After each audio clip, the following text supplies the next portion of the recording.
இயேசுவில் அன்பு சகோதர சகோதரிகளே, ஆண்டவர் நாமத்திற்கு ஸ்தோத்திரம். தினம் ஒரு ஜப வழியாக பேசிக்கொண்டிருப்பது உங்கள் அன்பு சகோதரன் பிரபு.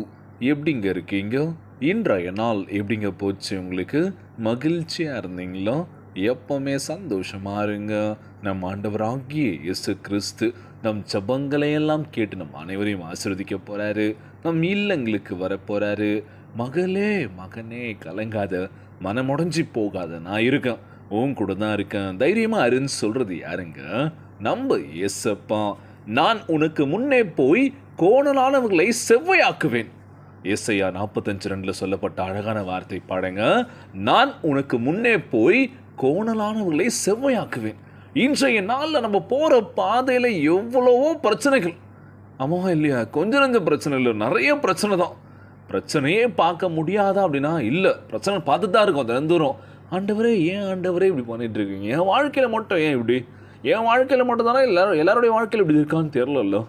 ஸோ இன்றைய நாளில் எல்லாருடைய வாழ்க்கையிலும் பல பிரச்சனைகள் இருக்குது. அந்த பிரச்சனையை சமாளிச்சுட்டு வாழ்ந்து மேலே வந்தவங்க எவ்வளோ பேரில் அதை பார்த்து பயந்து ஓடல. ஐயோ நான் இது மாதிரிலாம் பண்ண போதில்ல, பார்த்துலாம் பயமாக இருக்குப்பா, என் வாழ்க்கையை முடிச்சுக்கிறேன்னு சொல்லி என்ன பண்ணுறாங்க? தவறான முடிவுகள் எடுக்கிறாங்க. அதான் வேணாம்ல. ஆண்டவர் நீங்கள் இருக்கீங்கப்பா, பிரச்சனை மத்தியில் வாழ்ந்துட்டு இருக்கு, அந்த பிரச்சனையிலேருந்து எனக்கு விடுதலை கொடுங்கன்னு சொல்லி கேட்கலாமா இயேசுப்பா கிட்ட?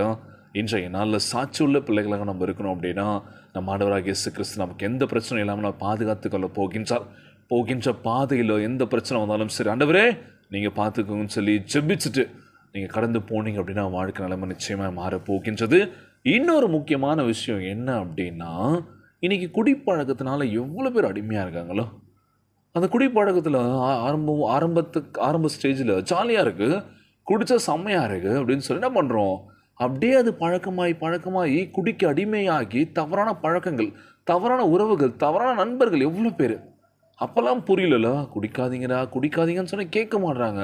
ஆனால் ஒரு கட்டத்துக்கு வந்ததுக்கப்புறம் தான் அவங்களே அட்வைஸ் பண்ணுவாங்க, தயவு செய்து குடிக்காதீங்க, நான் தான் இப்படி போயிட்டேன், இதுக்கப்புறமாச்சு நீங்கள் நல்லா இருக்கணும் அப்படின்னு சொல்லி கேள்விப்பட்டுருவோம். ஆமாவா இல்லையா?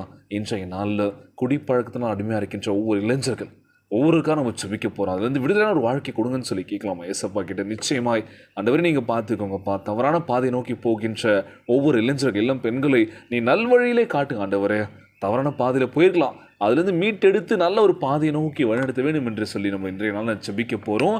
அது மட்டும் இல்லாமல் ஒவ்வொரு குடும்ப உறவுகளுக்காக நம்ம செபிக்க போகிறோம். கடன் சுமையினால் பாதிக்கப்பட்ட ஒவ்வொரு குடும்ப உறவுகள் அதுலேருந்து வெளியே வர வேண்டும் என்று கேட்க போகிறோம். அதனால் தைரியமாக இருங்க, சோர்ந்து போகாதீங்க. எது நடந்தாலும் ஆண்டவரிடத்துல ஜெபியுங்கள், மனம் விட்டு பேசுங்க. இன்றைய நாள் நம்ம மனசில் இருக்க பாரத்தை நம்ம ஷேர் பண்ணுறதுக்கு யாருமே இல்லைல்லோ. யாரை நம்புறது, யாரை நம்பக்கூடாதுன்னு தெரியலല്ലോ. பதட்டமாகவே இருக்குல்லோ. என்ன பண்ணலாம் யோசிச்சே பாதி வாழ்க்கை போயிடுச்சு. மீதி வாழ்க்கையாச்சும் சந்தோஷமாக வாழலான்னு பார்த்தா அதுலேயும் பிரச்சனை தான். நிம்மதியே இல்லை பிரதர், வாழ்க்கையில் ஒரு மாதிரி இருக்குது பிரதர். என்ன பண்ணுறதுனே தெரியல, சந்தோஷமே இல்லை, எதுவுமே இல்லை, பொருளாதாரம், பணம், வசதி எதுவுமே இல்லை, ஏதோ ஓடிட்டுருக்கு பிரதர் வாழ்க்கை அப்படின்னு சொல்லி எத்தனை பேர் சொல்லி கலங்கியிருக்கோம்ல. ஸோ அதெல்லாம் கவலைப்படாதீங்க, வாழ்க்கை இப்படியே இருக்க போகிறது. நிச்சயமாய் நம்ம வாழ்க்கை நிலமை மாறணும் அப்படின்னா நம்ம வெளியில் வரணுங்க, அதுலேருந்து வெளியே வரணும். இப்படியே நம்ம புலம்பிட்டு இருக்குது வேஸ்ட்டு. ஓகே மாறணும்னு சொல்லி நம்பிக்கை நம்ம என்ன பண்ணணும், இறங்கி நம்ம எஃபெக்டை போட்டால் மட்டும்தான்.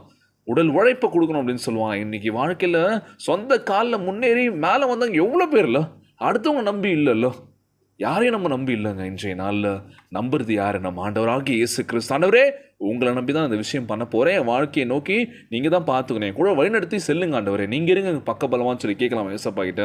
இன்றைய நாள் செபம் உலகில் வாழ்கின்ற எல்லாருக்கும் நம்ம செபிக்க போகிறோம். முக்கியமாக ஒவ்வொரு குழந்தை செல்வங்களுக்காக நம்ம செபிக்க போகிறோங்க. அது மட்டும் இல்லாமல் ஒவ்வொரு பெண் குழந்தைகளுக்காக நம்ம செபிக்க போகிறோம். எங்கே பார்த்தாலும் பாலியல் வன்கொடுமைகள், பாலியல் இல்லாத நியூஸே இல்லைங்க. எங்கே பார்த்தாலும் இதுதான் நடந்துட்டுருக்கு. ஆண்டவரே பெண் பிள்ளைகள் பாதுகாப்பாக இருக்குன்னு சொல்லி கேட்குறேன் ஆண்டவரே. திருமணம் ஆகி கணவன் மனைவிக்குள்ள ஒற்றுமை இல்லை, சமாதானம் இல்லை, எப்போ பாரு சண்டை சச்சரவு தான் இருக்குது. அது மட்டும் இல்லாமல் திருமணமாகி ரொம்ப வருஷம் ஆயிடுச்சு பதர், குழந்தையே இல்லை, ஜெபிச்சிக்கோங்க, குழந்தை பாக்கியம் வேணும்னு சொல்லி ஜெபிங்கன்னு சொல்லி கேட்குறேன். நிச்சயமாய் நம்ம ஆண்டவராகிய இயேசு கிறிஸ்து குழந்தை பாக்கியத்தை கொடுக்க போகின்றார். கவலைப்படாதீங்க, ஜெபியுங்கள், சோர்ந்து போகாதீங்க, உடஞ்சிட்டாலே எதுவுமே பண்ண முடியாதுங்க. நம்ம தைரியமாக இருந்தால் தான் அடுத்த கட்டத்துக்கு போக முடியும். அது நம்ம டவுன் ஆகிடுன்னு வச்சுக்கோங்களேன், அதுலேருந்து மீண்டு வரணுன்றது ரொம்ப சிரமம் தான். ஆனால் நம்ம தைரியப்படுத்திக்கிட்டு ஆண்டவர் நீங்கள் பார்த்துக்கோங்க, நீங்கள் கொடுத்த வாழ்க்கை தான் சொல்லி ஒவ்வொரு நாளும் நம்மளை பூஸ்டப் பண்ணுறது யார்? நம்ம ஏசப்பா. தினந்தோறும் ஒவ்வொரு வசனத்தை படிங்க, அதுவே நமக்கு எனர்ஜியை கொடுக்கும் அப்படின்னு சொல்லுவாங்களாம். இன்றைய நாள் ஜெபம், ஜெபத்திற்குள்ளாக பயணிப்போமா? எங்களை மிகவும் அதிகமாய் நேசிக்கின்ற அன்புள்ள ஆண்டவராகிய இயேசுவே, இன்றைய நாள் வாக்குறுதி வசனத்திற்காக நன்றி ராஜா. ஆண்டவரே, நீர் கொடுத்த அருமையான வாக்கு தத்தத்திற்காக உம்மை சோத்தரிக்கின்றனப்பா. யாருடைய அன்பை காட்டிலும் உம்முடைய அன்பு பெரிதானதும் வலிமையானதுமாய் இருக்கின்றதப்பா. உம்முடைய விலையேற பெற்ற ரத்தத்தினால் நீர் எங்களை ஆசீர்வதிக்க வேண்டும் என்று கேட்கிற இயேசப்பா.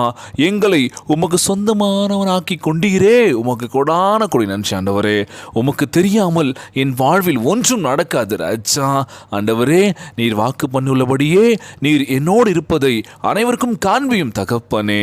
நாங்கள் கடந்து செல்லும் இந்த போராட்டத்தில் வெற்றி அடைவதற்கு எங்களுக்காக யுத்தம் செய்து எங்களை ஆசீர்வதிக்க வேண்டும் என்று உம்முடைய விலையேற பெற்ற ரத்தத்தினால் எங்களை சுத்திகரிக்க வேண்டும் என்று கேட்கிறேன் இயேசப்பா.